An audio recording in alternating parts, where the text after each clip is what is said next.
బట్టతలతో బాధపడుతున్నారా? ఆధునితనమైన పద్ధతిలో hair transplantation చేయబడును. Face clinic, Hyderabad. నమస్కారం శ్రీ ఆచార్య కృష్ణ స్వామి గారు. నమస్కారం అండి.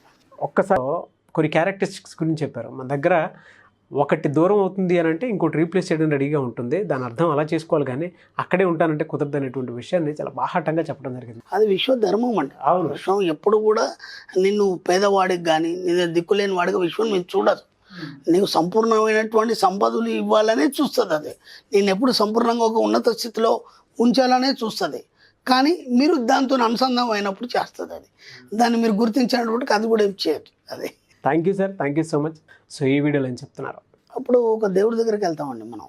ఎవరో ఒక కోరిక ఉంది అంటే నేను ఎగ్జామ్ పాస్ కావాలను, లేదంటే నేను ఒక ఇల్లు కట్టుకోవాలను, లేదంటే నేను ఇంత సంపాదించాలను, లేదంటే నా ఆరోగ్యం బాగుపడాలను, ఏదో ఒక కోరికతోనే దేవుడి దగ్గర పోతాం కదా మనం. అప్పుడు ఇంకోటి ఏంటంటే మనకు ఆల్రెడీ తెలుసు అనమాట ఏ దేవుడు ఏం చేస్తాడు అనేది కూడా తెలుసు. మన పురాణాల్లో శాస్త్రాల్లో వాళ్ళకి కొన్ని పదవులు కేటాయించబడ్డాయి, అంటే ఈ దేవుడు ఇచ్చేస్తాడని. ఇప్పుడు ఈ మధ్య మనకి ఏంటంటే వీసా దేవుడు అని, ఆ దేవుడు అని మనకు తెలిసిన బట్టి మనకు కూడా బాగానే తెలుసు. పలానా దగ్గర పోతే సంతానం అవ్వడం కానీ, లేకపోతే పలానా దగ్గర పోతే వీసా రావడం కానీ. ఓకే, ఇలాంటివి చాలా ఉన్నాయి మనకి. ఏ సమాజంలో చాలా చూస్తున్నాం. కానీ ఇక్కడ ఏమవుతుందంటే ఒక కోరిక కోరుకున్నారు, కోరుకొని దాన్ని మీరు బ్లెస్ చేయమని ఎలా అడుగుతున్నారంటే భయపడుతూ అడుగుతున్నారు. అంటే ఆ కోరిక కంప్లీట్ అవుతుందా లేదా అనేది మీకు అపనమ్మకం. ఆ అపనమ్మకంతో ఒక్కోసారి అవుతుందని కాన్ఫిడెన్స్ వస్తుంది, ఇంకోసారి కాదని మీ యొక్క మనసు చెప్తుంది. కన్ఫ్యూజన్ లేదంటే దగ్గరలోకి వచ్చి పోతుందేమో, లేదంటే నాకంటే కాంపిటీషన్లో వేరే వాళ్ళు ఉన్నారు వాళ్ళకు వస్తుందేమో, మరి నాకు రాదేమో. ఇలా భయపడుతూ చేసే ప్రార్థన కాదు. ఇది బాగా గుర్తుంచుకోండి. అంటే మీ జీవితంలో ఏది కోరుకున్నా సరే ఎక్కడ కూడా మీకు తొట్టుపాటు కానీ, లేదంటే అపనమ్మకం కానీ, ఎక్కడైనా మీకు మూఢనమ్మకాలు కానీ, మూఢ విశ్వాసాలు కానీ, ఇవన్నీ ఏమీ ఉండదు మన సబ్జెక్ట్లో. అర్థమైందా? మన సబ్జెక్ట్లో ఎంత ఫేర్గా ఉండాలంటే ఇది అనుకున్నామా అయిపోయిందా, అయిపోయింది అంతే. ఇక దాన్ని నువ్వు పొందినావు అంతే తప్ప ఇంకా మళ్ళీ ఎక్కడ కూడా అక్కడ డౌట్స్ కానీ, సంశయాలు కానీ, లేదంటే పెరిగితనం కానీ, భయం కానీ ఇవన్నీ ఏమి ఉండకూడదు మన సబ్జెక్ట్లో. మనం ఎన్నిసార్లు చెప్తాం, ఓ 10 లక్షలు కోరుకోవడానికి భయం. 10 లక్షలు అంటే ఎప్పుడు పట్టుకొని చూడారు. ఒక మధ్యతరగతి గురించి నేను మాట్లాడుతున్నాను. కోటీశ్వరులు కోట్లు పట్టుకొని చూసారు, పోగొట్టుకున్నారు కూడా చాలామంది. ఎందుకు పోగొట్టుకున్నారు అనే దాని మీద కూడా నేను ఒక వీడియో చేశాను.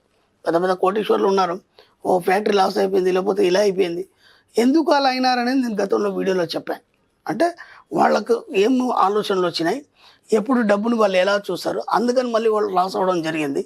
ఇప్పుడు ఈ సబ్జెక్ట్ తెలుసుకున్న తర్వాత మళ్ళీ పొందడం జరిగింది. చాలామంది కూడా నా దగ్గరకు వచ్చే క్లయింట్స్ కానీ, లేకపోతే ఈ వీడియోలు చూస్తున్న వాళ్ళు నాకు కాల్ చేస్తారు. కాల్ చేసి ఏమండి మీరు ఇక్కడ చెప్పారు ఇది పొరపాటు, నిజమే మేము చేసాము, ఇక్కడ నుంచి ఆ పొరపాటు చేయం, మళ్ళీ సరిదిద్దుకొని వాళ్ళు మళ్ళీ విజయపదంలో నడిచిన విషయాలు కూడా చాలా ఉన్నాయి మనకి. కాబట్టి ఇక్కడ ఏమవుతుందంటే ప్రతి వాళ్ళు ఒక దేవుణ్ణి మొక్కడానికి కానీ, లేకపోతే కావాల్సిన కోరికలు కోరుకోవడానికి ప్రతి వాళ్ళు భయపడుతూ ప్రార్థన చేస్తున్నారు. అవును.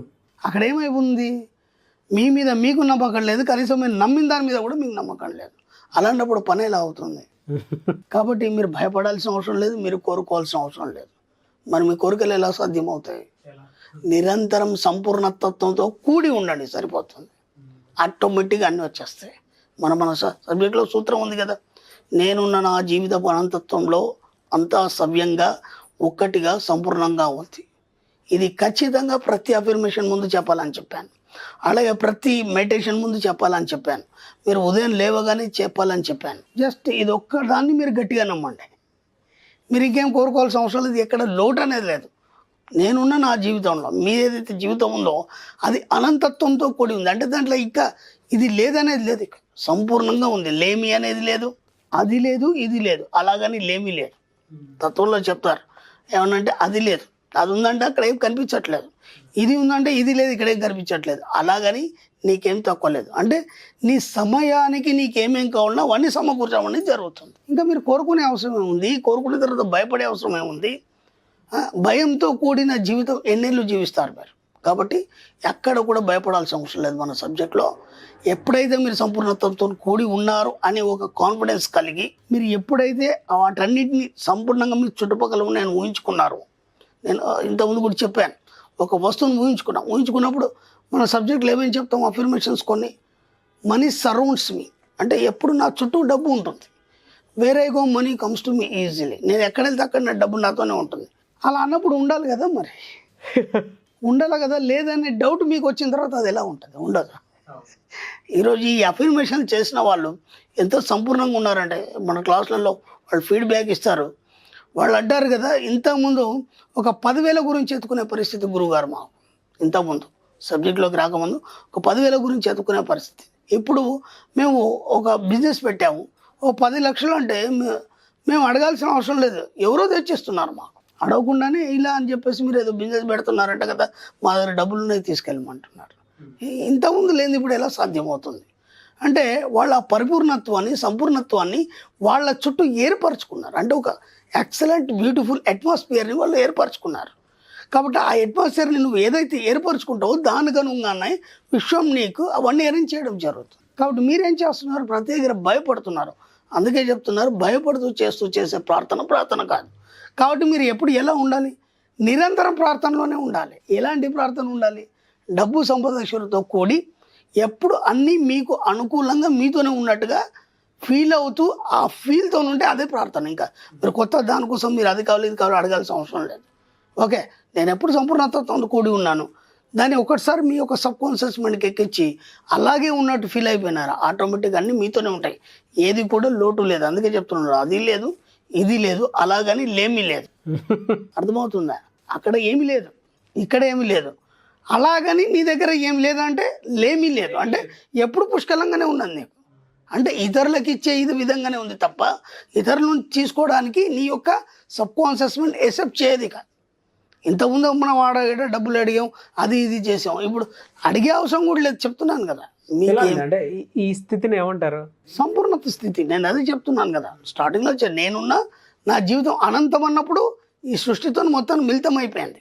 అనంతత్వం సంపూర్ణంగా ఒక్కటిగా అంతా కలిసి నీతోనే ఉంది, ఇంకా వేరుగా ఏది లేదు. అంటే అన్నీ నీతోనే ఉన్నాయి, అన్నీ నీకోసమే ఉన్నాయని ఎప్పుడైతే అనుకుంటావో అన్నీ నీతోనే ఆటోమేటిక్గా ఉంటాయి. నువ్వు కోరుకునే నీ దగ్గరికి రావడం అనేది జరుగుతుంది. ఎప్పుడైతే లేదని అనుకున్నావో అప్పుడు లేకుండా పోతుంది. అందుకే లేమి లేదు అంటే లేదనే మాట కూడా లేదు. ఇక్కడ అన్నీ ఉన్నాయి, అక్కడ ఏమి కనిపించట్లేదు. నువ్వు కోరుకున్న మరుక్షణం వచ్చేస్తాయి. నువ్వు కోరుకోవట్లేదు కాబట్టి భయపడుతున్నావు, కాబట్టి నిరంతరం ప్రార్థన చేస్తున్నావు, కాబట్టి అది నీకు దక్కట్లేదు. నీ ప్రార్థన చేసే అవసరం లేదు. నిరంతరం సంపూర్ణత్వంతో కూడుకున్నా అనే ఒక నమ్మకాన్ని కలిగి ఉంటే మాత్రం ఆటోమేటిక్గా అన్నీ నీ దగ్గరికి వస్తాయి, అన్ని టకటక అయిపోతాయి. అది మన సబ్జెక్ట్లో ఉంది. అందుకే ప్రతి అఫర్మేషన్ కానీ మెడిటేషన్ ముందు కానీ మనం రాసే ముందు కానీ ఈ ఒక్క వాక్యాన్ని ముందు స్టార్ట్ చేసి దాన్ని నమ్మి మీ పనులు చేసుకోండి, ఆటోమేటిక్గా అన్ని మీ దగ్గరకు వచ్చేస్తాయి. ఒక మనిషి ఈ స్టేట్ ఆఫ్ మైండ్లోకి అంటే మన సబ్జెక్ట్లోకి రావాలి అని అంటే ఎంత ప్రాక్టీస్ ఉండాలి సార్? అసలు ప్రాక్టీస్ ఏం అవసరం లేదు, మన వీడియోలు ఉంటే చాలు. దాదాపు మనం దీని గురించి దాదాపు 471 వీడియోలు చేస్తున్నాం మనం. ఇవన్నీ మనం స్టార్టింగ్లోనే చెప్పాం. నేను మన లాస్ట్ టైం కూడా క్లారిటీ ఇచ్చాను వీడియోలో. మీరు స్టార్టింగ్ నుంచి చూస్తే సబ్జెక్ట్ అనేది అర్థమవుతుంది. ఇప్పుడు మీరు అన్నట్టు ఈ క్వశ్చన్ వేరే వాళ్ళు కూడా వేస్తారు. ఎందుకంటే ఇంత స్థితి రావాలంటే ఏం చేయాలి? అందుకే మన సబ్జెక్ట్లో డబ్బు సంపాదించిన తర్వాత అహంకారం అనేది రాదు. మన సబ్జెక్ట్లో అందరూ ఏమంటారంటే డబ్బు వచ్చింది దగ్గర కంటే నీకు అహంకారం వస్తుంది అంటారు. మన సబ్జెక్టులు ఎందుకు రాదంటే స్టార్టింగ్ నుంచి మనం ఎలా తీసుకురావాలి, ఎలా వస్తుంది డబ్బు, దాంతో ఎలా స్టాంప్ చేయాలి, మనం సమాజ సేవ ఎలా చేయాలి, కృతజ్ఞత ఎలా చెప్పుకోవాలి, ప్రతి చెప్పుకుంటూ వచ్చాం. కాబట్టి ఇక మనిషికి అహంకారం అనేది రాదు. కాబట్టి అహంకారం రాదు కాబట్టి ఒక పూర్ణత్వంతో కలిగి ఉంటాడు తన జీవితాన్ని. కాబట్టి ఏదైనా సాధిస్తాడు, ఏదైనా వస్తుందో దాని దగ్గర. నాకు మిమ్మల్ని చూస్తే అనిపిస్తుంది సార్, ఎంత గొప్ప ప్రాక్టీస్ చేసి ఉంటే అంత అనర్గళంగా సబ్జెక్ట్ని.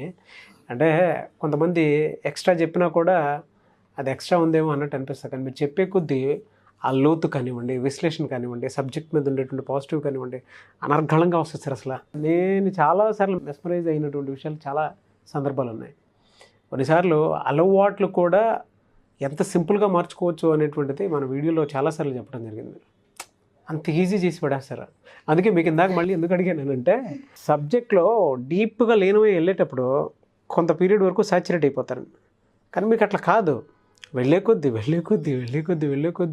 ఏదో కొత్తది, ఏదో పెద్దది, ఏదో మెస్మరైజ్ చేసేది ప్రతి ఎపిసోడ్లోనూ ఒకటి కనిపిస్తూనే ఉంటుంది.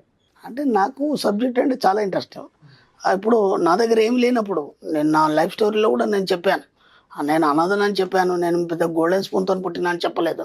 కాబట్టి ఈ సబ్జెక్ట్లోకి వచ్చిన తర్వాత ఒక్కొక్కటి అనుభవిస్తుంటే ఆ ఫీల్ ఎంత హాయిగా ఉంటుందంటే కాబట్టి ఇప్పుడు నేను ఈ సబ్జెక్ట్లో ఏదైనా చెప్పగలను, ఎలాగైనా దాన్ని నేను అనుసంధానం చేయగలను. ఇప్పుడు వేరే సబ్జెక్ట్ గురించి నేను మాట్లాడను, ఎందుకంటే నాకు తెలియదు కాబట్టి నేను మాట్లాడను. ఈ సబ్జెక్ట్లో నేను స్టార్టింగ్ నుంచి ఉన్నాను. స్టార్టింగ్ నుంచి దాదాపు 471 వీడియోలు అంటే మనం ఎలా స్టెప్ బై స్టెప్ ఇక్కడ దాకా తీసుకొచ్చాం మనం. కాబట్టి ఆ క్లారిటీ నాకు ఉంది. నేను ఎక్కడేం చెప్పాను, ఎక్కడేం మాట్లాడాను. కాబట్టి ఎక్కడైనా ఏదైనా క్వశ్చన్ వేస్తే కూడా దానికి పర్ఫెక్ట్గా మనం ఏ విధంగా వాళ్ళకి సరిగ్గా అర్థమయ్యేటట్టు చెప్పాలి. ఇవన్నీ దాంతో నేను అనుభవించాను. అవన్నీ నాతో ఉన్నాయి కాబట్టి నేను అలా చెప్పగలను. ఏదో మనం ఆలోచించి ఏదో బయటికి తీసుకొచ్చి చెప్తే అక్కడ కన్ఫ్యూజ్ అవుతాడు మనిషి. ఆల్రెడీ అవన్నీ నాతోనే ఉన్నాయి. ఇందాక చెప్పాను కదా, నేనున్న నా జీవితపు అనంతత్వంలో అంత సవ్యంగా సంపూర్ణంగా ఒకటిగా ఉంది. అన్నీ నాతోనే ఉన్నాయి. ఇంకా నేను కన్ఫ్యూజ్ అయ్యేదేముంది? నేను కూడా అదే చేస్తాను కదా, మీకేదైతే చెప్తున్నానో నేను కూడా అదే చేస్తాను కదా. కాబట్టి అన్నీ నాతోనే ఉన్నాయి. ఎప్పుడేది అడిగినా జేబులో ఉన్నట్టు తీసి చెప్పేయడం అంతే. But great sir, thank you అండి. Thank you so much Shri Acharya Anantakrishna Swami గారు. థ్యాంక్ యూ అండి.